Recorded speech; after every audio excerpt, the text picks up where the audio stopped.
everyone, welcome back to our channel. It's been a long time coming. Hi everyone, welcome back to our channel. My name is Michelle. And I'm Lauren. And Lauren, what are we talking about today? Okay, so we're a bit late on the bandwagon, but maybe you guys would have seen that last year Rolling Stones released an article about the top 25 songs of 2024. And number one was rather surprising, not in the sense of obviously our mother, Taylor Swift, got the number one spot. I mean, obviously we're biased, but I would have expected her to get the top spot just because the album was so great. But it was the song that placed in at number one that really surprised me. And that song is The Prophecy. So I just want to pop up on screen. Which is a great song. I mean, if you saw one of our previous videos, it was in God's Ear for me. Absolutely love that song. And I think it was in our second tier ranking for you. Hey, Lauren? Yes. So we do really love the song.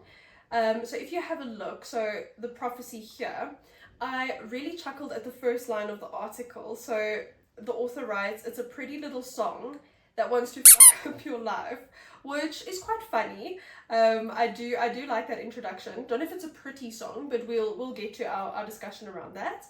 And the author further goes on to write, "Taylor's got so many bombshells buried all over the Tortured Poets department, but The Prophecy is the most dangerous. It's one of her quietest tunes, yet the creepiest and most dramatic." And the aim of today is to chat about whether or not we agree that The Prophecy is the song we would recommend if we're keeping in line with that theme. So the theme that we are looking at here is dangerous and dramatic. Okay, so which song of the Tortured Poets department do we feel best fits the theme of being dramatic and dangerous to take a number one spot for that song? Okay. And Michelle, what do you think? Do you agree? I'm not gonna lie, The Prophecy really takes me to, a very bad part of town where, a witch is sitting in her tent and, there's a boiling pot of, stuff in there and there's potions everywhere. So for me, it's definitely along those lines, but I don't think it's the most dangerous. And I would love to hear what your thoughts are in the comments below. Okay, so what are you saying is the most dangerous and dramatic then? I'm saying Who's Afraid of Little Old Me. It's Okay. just, it's right up there for me. And I think it's coming off the back end of, if I think about like the theme of 2024, it was all about being, female rage. So we were coming out of like a Barbie summer, right? Where a lot of the double standards in society were kind of being reflected on, and all of these double standards that women are held to. So, we should be seen and never heard. We must be quiet and we must be agreeable and all of these things. And I think what is dangerous about Who's Afraid of Little Old Me is it's kind of imploring all of the females to be like, hey, sit up and do what you want, be yourself. Like, it's almost questioning and asking you to not be the good little girl in the corner and saying, rise up and be who you are. And at the end of it, it's kind of being like, who's afraid of little old me, being like, who's afraid of like females and our power and all of those things. But in the end, everybody should be, because we are powerful people and we can achieve things. And this double standard that we are held to should never, ever hold us back, and we can achieve greatness in spite of that. And that's why I think it's so dangerous. And if I think about all of... But dangerous in a good way. Yes, dangerous in the best possible way. Dangerous in the sense of, sure, I can dream and I can believe in myself and my capabilities, and I can have audacity to be like, no man, I'm the greatest in the room. And I also do think it's just dramatic, right? Because I mean, even her stage presence on the Eras tour.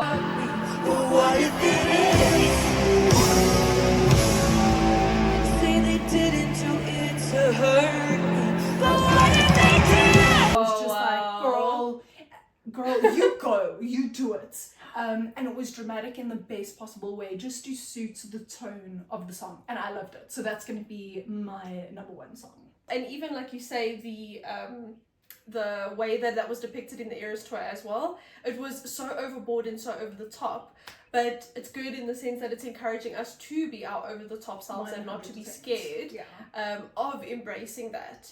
And I like the way she says, like, little old me.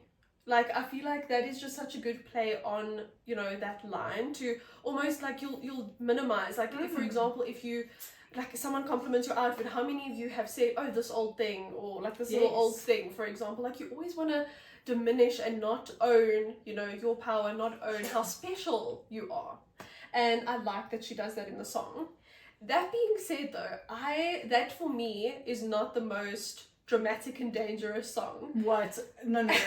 And I am going to choose something also on the anthology, and I'm going to say, how did it end? How did it end? Let me first hear you out before I critique you. Okay, so how did it end fits. So when I read the full article, the author talks about how in the prophecy, Taylor is essentially trying to bargain to say, the prophecy, this is what I'm destined to be, this is my fate.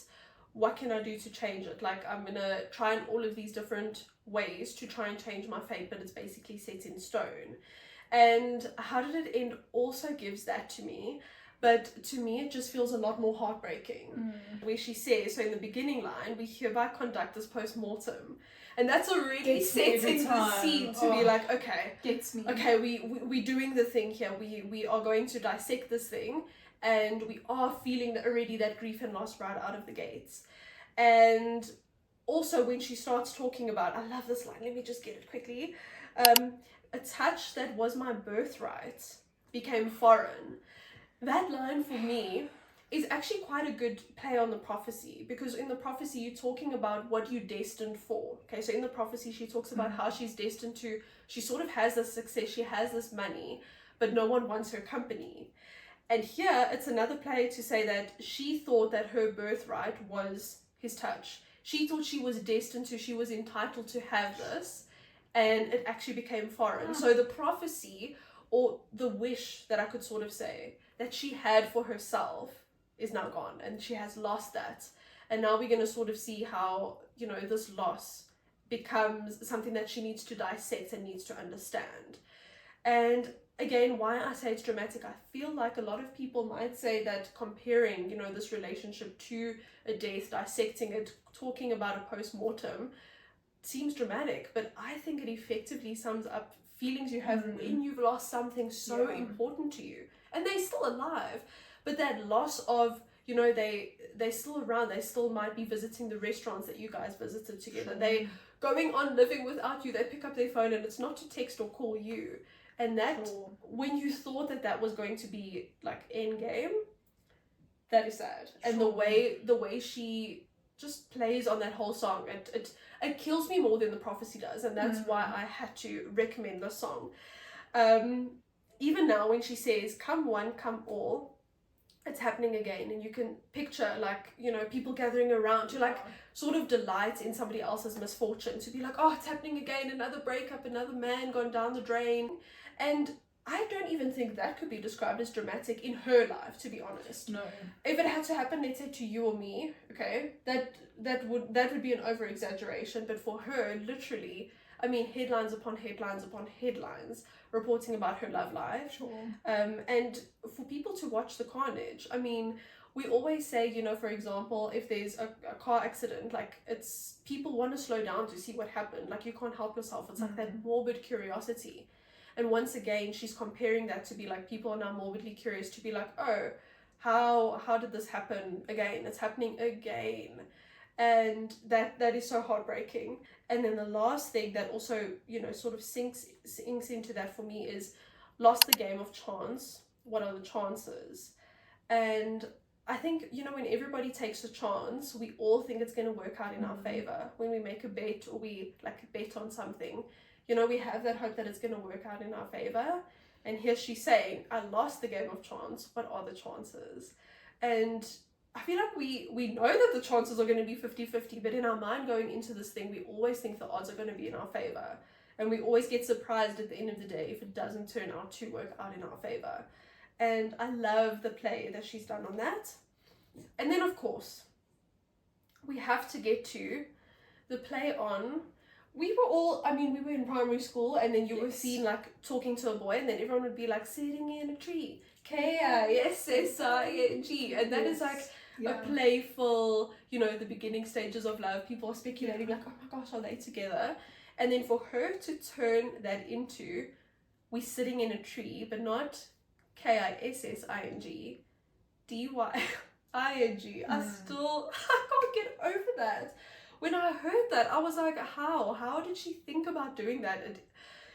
To take something so innocent, so promising, something almost childlike, where you're still like hopeful and it's all, you know, sunshine and positivity, and then flip that on its head and say that for me, again, probably sounds dramatic, sounds dangerous, but the only thing that was dangerous too, like literally, was my heart, because I was like, oh my gosh, you can feel the hurt in this statement.